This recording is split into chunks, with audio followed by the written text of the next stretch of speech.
Now that you have your kit together, you're ready to start learning to crochet. The first thing is try and find a comfortable way to hold your hook. Myself, I like to hold it in the same way that I would hold a pen to write. That is how I actually hold my hook.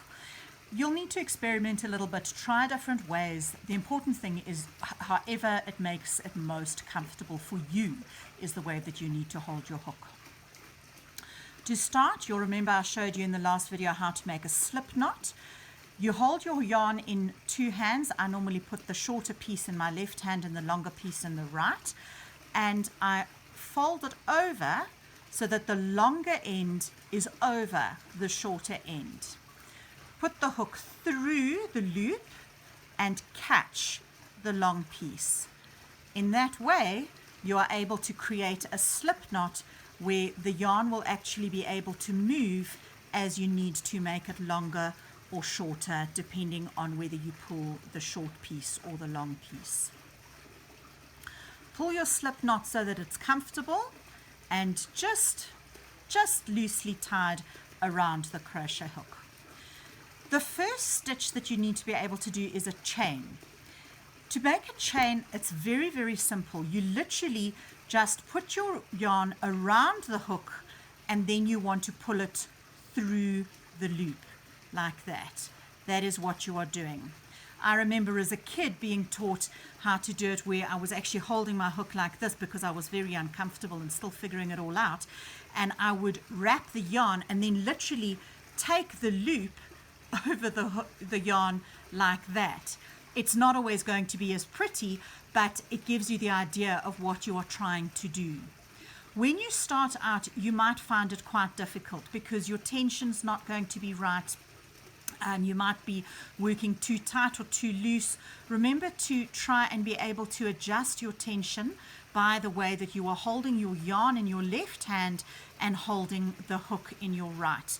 Notice that I'm holding the tail between my middle fingers on the right hand just to keep it out of the way. And in fact, as I work, you'll notice I sometimes then pull it into my other hand. I'm actually totally unconscious of how I do it and when I do it.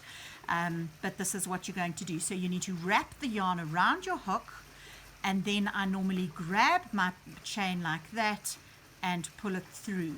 You'll notice that as I wrap it, if I turn my hook slightly so that it's facing down, you'll maybe be able to see that then you're able to pull it through the bottom of that loop. So it actually fits very nicely through the loop where there's that V at the bottom.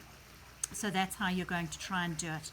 What you want to do is you want to be able to get a rhythm, and as you start getting better, you might find that you're able to do it like this, where I don't actually physically wrap it around as I'm showing you. As I get used to it, I'm now holding the yarn in my left hand. I use my baby fingers to control my tension, and then I wrap the yarn around my index finger. And in fact, what I do then is I just need to catch it.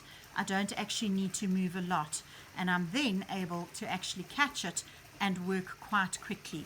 If you can be able to get yourself into this kind of rhythm, you're going to find that your crocheting is going to get very easy very quickly.